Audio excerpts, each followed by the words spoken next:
It doesn't matter where you are in life, I'm sure you've heard that you probably should start using a planner. Yeah, bro, but I'm not a planner.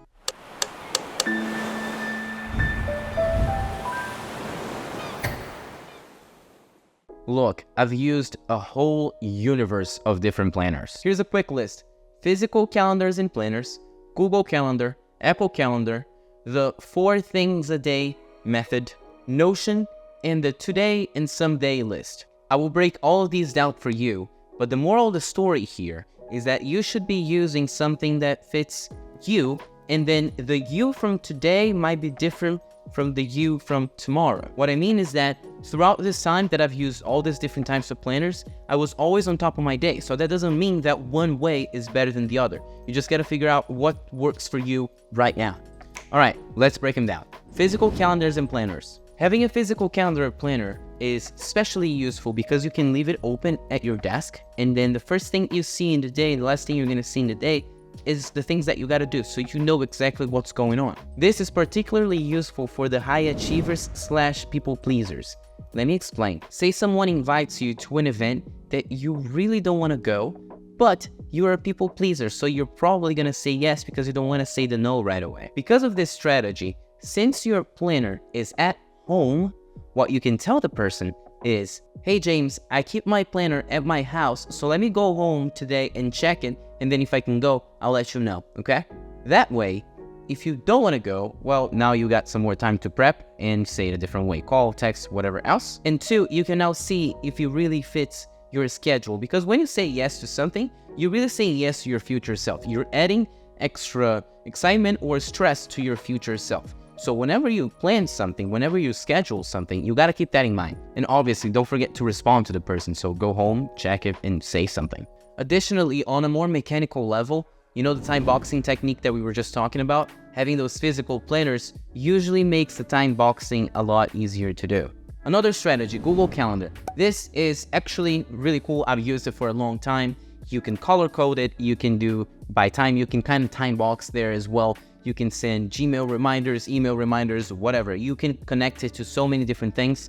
So the Google Calendar really comes in handy a lot of times. The downside that I faced with it at some point was that it was so easy to add things to my calendar that I started overbooking myself. Don't forget that being busy is not the same as being productive, being efficient. Because really, you could be just counting how many pieces of toilet paper are on a roll, and that's not really being productive. Number 3, the today versus someday list. This is an idea that I got from the Minimalists podcast. I tried for a while, it didn't do much for me, but it may be perfect for you, so I thought I would share. This technique is extremely simple. You keep 2 lists, the today list, things you're gonna do today that you need to focus, and the someday list. Why is it beneficial? It's beneficial because 1, it creates a sense of urgency, because the today list are things that need to be done today. And then the someday list, since it's someday, it allows you to be fully detached from those, so today you can focus on what you really need to focus. And obviously, you gotta be more conscious about what you put on the someday list, because otherwise it's just gonna keep growing forever. This type of list might be useful to you if you realize that you keep cheating yourself from focusing on what you need to focus today.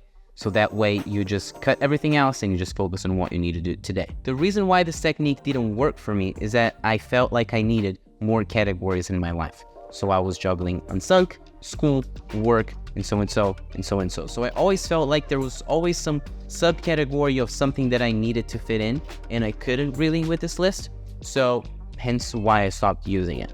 But that doesn't mean that this list is not beneficial, because my previous tracking system was a version of this today versus someday list. Now, this list that I'm talking about is a different technique, and I used to call it the KISS method. Keep it simple, stupid. And for each letter that I had, I would be able to do one thing.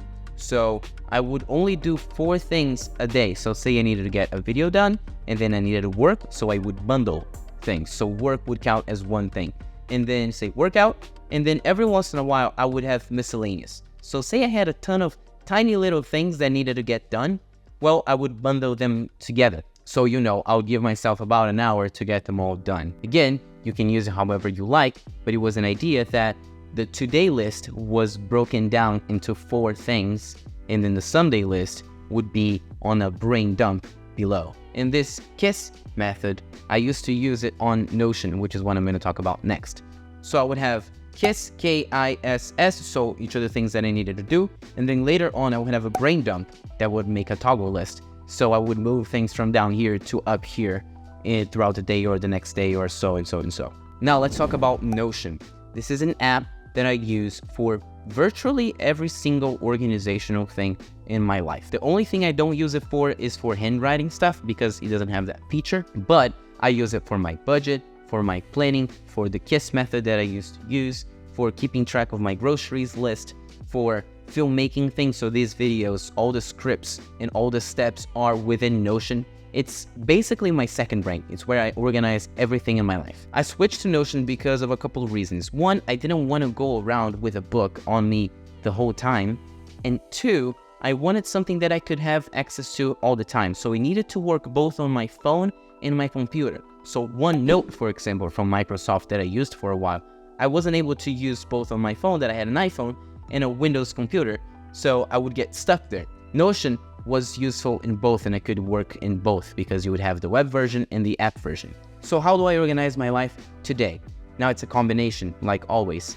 Notion for most things, so again for scripting and recording and all those other things, budgeting and so and so and so. And then I have a physical planner for what needs to get done that day. So for today, videos for Unsunk, that's what I'm doing today, and that's all I'm gonna work on. But then I also have Google Calendar, where I keep track of all the upcoming events and so and so and so. Now, there is redundancy in my system. So for example, if I schedule something for the 25th, it's gonna be both on my Google Calendar and on my planner. And that's the good and the bad of keeping multiple tracking systems.